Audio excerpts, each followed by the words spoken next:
वहीं आपको बता दें कि यूपी की ठंड गढ़ रही है नए कीर्तिमान।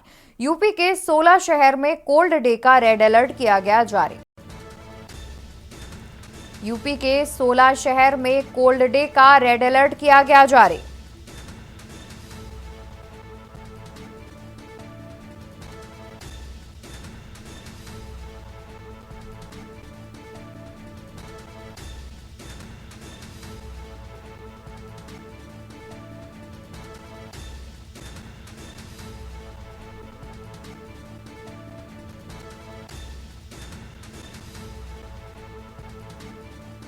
लखनऊ में शुक्रवार का दिन शिमला से भी ज्यादा ठंडा। यहां रात का तापमान 2.4 डिग्री सेल्सियस रिकॉर्ड किया गया। यूपी की ठंड गढ़ रही है नए कीर्तिमान।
तो बता दें कि यूपी में ठंड लगातार नए कीर्तिमान गढ़ती नजर आ रही है, जहां पर लखनऊ में शुक्रवार का दिन सबसे ठंडा बताया जा रहा है। यूपी के करीब 29 शहरों में ऑरेंज अलर्ट भी जारी कर दिया गया है।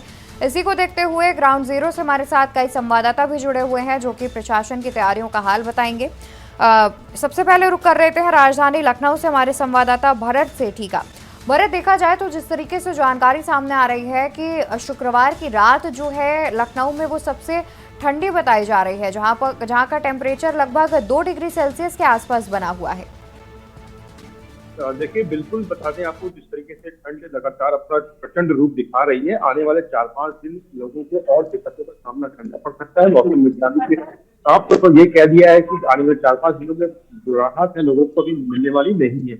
ये पहले जरूर कहा जाता था कि खिचड़ी के बाद लोगों को ठंड से राहत मिलती थी, लोगों को थोड़ा सा टेम्परेचर हो जाता था, लेकिन ऐसा कई सालों से देखने को नहीं मिल रहा है। तो लगातार अगर ये बात करें कि इस बार तो रिकॉर्ड ठंड ने तोड़ दिया है। शिमला जो कह सकते हैं सबसे सर्द वाली जगह रहती थी, उससे भी जो टेम्परेचर है वो कम राजधानी का रहा है शुक्रवार का। साफ तौर पर लोगों को ठिठुरन का जो सामना करना पड़ा है। अगर प्रशासनिक इंतजाम करे तो तमाम राजधानी के ऐसे हैं जहां पर अलाव तक के इंतजाम नहीं है।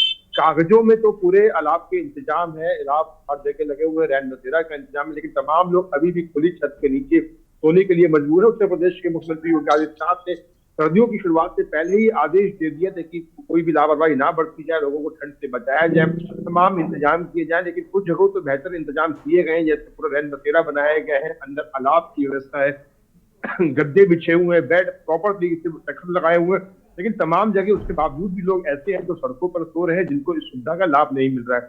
जो पुल के नीचे सो रहे हैं उन्होंने का कहना है कि हमारे पास आधार कार्ड नहीं है, जिस कारण लोगों को वहां पे एंट्री नहीं मिलती है। अभी भी जो लोग हैं अलाव का इंतजाम अपने आप स्वयं कर रहे हैं, लकड़ियां तोड़कर ला रहे हैं, उससे जला रहे हैं। अगर प्रशासनिक स्तर पर बताया बात करें तो इस बार साफ तौर पर यह कहना गलत नहीं होगा कि नगर निगम के सारे जो दावे हैं, जो वादे हैं, वो सब फेल हो गए हैं। प्रशासनिक अधिकारी वादे तो जरूर कर रहे हैं, लेकिन जो रियल जो फैक्ट है वो सड़कों पर नहीं दिख रहा है। अलाव का इंतजाम तमाम जगह लोग खुद कर रहे हैं। जी बिल्कुल, यानी कि देखा जाए तो कहीं ना कहीं अभी भी एक तबका ऐसा है जहां पर अभी भी अलाव का इंतजाम और रैन बसेरे का लाभ भी वो नहीं उठा पा रहे हैं, क्योंकि उनके पास आधार कार्ड नहीं है। ये बेहद चिंता करने वाली बात भी है। वहीं हमारे साथ लगातार हमारे संवाददाता ऋषि सेंगर भी फर्रुखाबाद से जुड़े हुए हैं। ऋषि, आपका रुख करना चाहेंगे। देखा जाए तो जिस तरीके से उत्तर प्रदेश के कई जिलों में अलर्ट जारी किया है मौसम विभाग ने, और उसके बाद देखा जाए तो प्रशासन की भी कई इंतजाम उनकी ओर से अभी तक पूरे नहीं किए गए हैं। फर्रुखाबाद की बात की जाए तो वहां पर न्यूनतम तापमान ठंड का कितना देखा गया है? फर्रुखाबाद में 5-6 डिग्री देखा गया, रात में जो 3 डिग्री तक पहुंच जाता है यहाँ पर। प्रशासन जो यहाँ पे ठंड से बचाव के राहत के लिए इंतजाम किए थे वो सारे धरे धरे रह गए। लगातार कड़ाकी सर्दी सूत्र चलते जो एक हफ्ता से समय ज्यादा हो गया, इससे प्रशासन के इंतजाम पूरी तरह से नजर आ रहे हैं। कहीं पे भी अलावा समुचित व्यवस्था नहीं है, लोग अपने हाथ से इंतजाम कर रहे हैं। वहां पर जो भी प्रशासन के द्वारा लकड़ी दी जा रही है वो हरी दी जा रही है, लकड़ी तक उपलब्ध नहीं करा पा रहा है जिला। जी बिल्कुल। और लगातार हमारे साथ संवाददाता बागपत से कुलदीप पंडित जुड़े हुए हैं। कुलदीप, आपका रुख करेंगे, आपसे जानना चाहेंगे कि बागपत की अगर बात की जाए तो बागपत में प्रशासन के किस प्रकार से इंतजाम दिख रहे हैं, और साथ ही मौसम की बात की जाए तो बागपत में भी जिस तरीके से ठंड पड़ रही होगी तो प्रशासन ने क्या कुछ इंतजाम किए हैं? क्या चौराहों पर अलाव की व्यवस्था की गई है?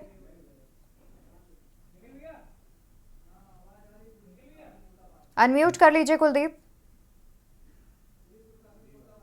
जी अवंतिका, आपको बता दूं कि बागपत यमुना के क्षेत्र के पास बसा हुआ है। पूरा जनपद यमुना से सटा हुआ है और दिल्ली के नजदीक है। इसके साथ साथ यहाँ पर जो घना कोहरा और कपकपाती ठंड के कारण पूरा यातायात व्यवस्था पूरी तरीके से ठप नजर आ रहा है। जो यात्री होते हैं वो रैन बसेरे में अपनी रात बिता रहे हैं और जगह जगह अलाव की व्यवस्था लोगों द्वारा ही की जा रही है, लेकिन हालांकि प्रशासन की इस ओर जो है कोई पहल दिखाई नहीं दे रही है। आप एक चीज और बताना चाहूंगा कि जैसे ही ठंड बढ़ रही है, ठंड बढ़ने के कारण जहां यातायात व्यवस्था तो ठप है ही, लेकिन वहीं जो गरीब लोग हैं, गरीब लोगों को जीना भी दुभर हो गया है। कपकपाती ठंड के कारण लोगों को भारी परेशानी का सामना करना पड़ रहा है। यातायात पूरी तरीके से ठप है।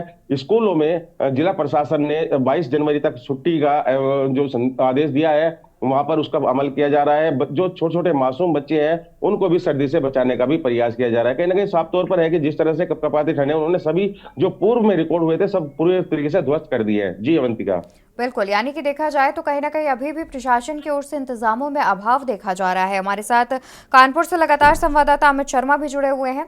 अमित, आपसे जानना चाहेंगे कि कानपुर की अगर बात की जाए तो कानपुर में प्रशासन की क्या कुछ व्यवस्थाएं हैं? हफ्ते पहले अलाव की व्यवस्था की थी, लेकिन वो अलाव अब सड़कों पर खत्म हो गया है। अलाव कहीं बचा नहीं है, लोग अपने आप अलाव का इंतजाम कर रहे हैं। और जो रैन बसेरे थे वो नाकाफी साबित हो रहे हैं, क्योंकि कुछ रैन बसेरे बनाए गए थे जिनमें इतनी बड़ी संख्या में लोग नहीं पहुंच पा रहे, तो अभी भी सड़कों के किनारे सोने को मजबूर है। तो ऐसे में जो शुरुआती दौर पर जिला प्रशासन ने व्यवस्थाएं कर दी थी, सिर्फ वही व्यवस्था हुई। उसके बाद उनका कोई चेकअप नहीं किया गया, दोबारा चेक नहीं किया गया कि किस तरीके की व्यवस्थाएं चल रही है। अलाव बचा खत्म हो गया। ऐसे में जिला प्रशासन की लापरवाही सामने थोड़े थोड़े से अलाव चौराहे पर लेकर खाना पूर्ति कर दी, जिसके बाद कोई सुध नहीं जा रही। जी बिल्कुल, यानी कि देखा जाए तो कहीं ना कहीं अभी भी प्रशासन की जितनी भी तैयारियां हैं वो ज़मीनी हकीकत की बात की जाए तो वहां पर फेल होती नजर आ रही हैं, क्योंकि कहीं कहीं पर अलाव की व्यवस्था नहीं की गई है तो कहीं रैन बसेरों में भी ठीक तरीके की व्यवस्थाएं नहीं की गई हैं। बहुत शुक्रिया आप सभी का ज़्यादा जानकारी दर्शकों तक पहुंचाने के लिए।